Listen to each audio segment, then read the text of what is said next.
প্রিয় মুসলিম ভাইরা, শাওয়াল মাস চলছে। রমাদানের পরে ধারাবাহিক রমাদানের পরে সবচেয়ে বেশি সিয়াম, নফল সিয়াম রাখা হয় এই মাসে। নবী সাল্লাল্লাহু আলাইহি ওয়া আলিহি ওয়াসাল্লাম বলছেন, যে ব্যক্তি শাওয়ালে 6টি সিয়াম রাখলো, যে ব্যক্তি রমাদানের সিয়ামের পরে শাওয়ালে 6টি সিয়াম রাখলো, সে যেন সারা বছর সিয়াম রাখলো, সে যেন সারা বছর সিয়াম রাখলো। শাওয়ালের সিয়ামগুলো নফল সিয়াম, বড় সিয়াম নয়।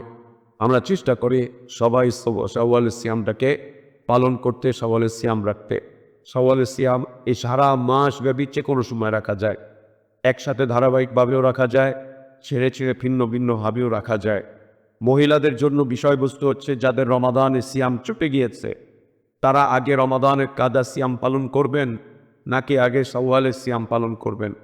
এ বিষয়ে ওলামারা দুটি মত পোষণ করেছেন। প্রথম একটি মত হচ্ছে যে আগে রমাদানের ফরজ সিয়াম পালন করবে, তারপর শাওয়ালের সিয়াম পালন করবে। তার কারণ কখন মৃত্যুবরণ করেন এটা কেউ জানে না, কার হায়াত কখন শেষ হয়ে যায়, এটি সে মত। দ্বিতীয় মত হচ্ছে যে না, রমাদানের ছুটে যাওয়া সিয়াম তারা আগামী শাবানের আগ পর্যন্ত পালন করবে, যে মা আয়েশা রাদিয়াল্লাহু আনহা করতেন। আহলে ইলমগণ, মুফাসসিরিনগণ এই মতটাকে বেশি প্রাধান্য দিয়েছেন, মুহাদ্দিসিনগণ, যে সারা বছরের যে কোনো সময় ধীরে ধীরে ধীরে ধীরে তারা তাদের ফরজ সিয়ামটাকে পালন করবে, শাওয়ালের সিয়ামটাকে আগে রাখবে। তার কারণ হচ্ছে শাওয়াল মাস খুব দ্রুত গতিতে চলে যাচ্ছে এবং চলে যাবে। শাওয়ালের সিয়ামের কোনো কাজা হয় না। শাওয়াল মাস চলে গেলে আর শাওয়ালের সিয়াম পালন করা যায় না, কিন্তু কাজা সিয়াম বাদ বাকি সময় পালন করা যায়। আমরা চেষ্টা করব শাওয়াল মাসের সিয়ামটুকু পালন করতে।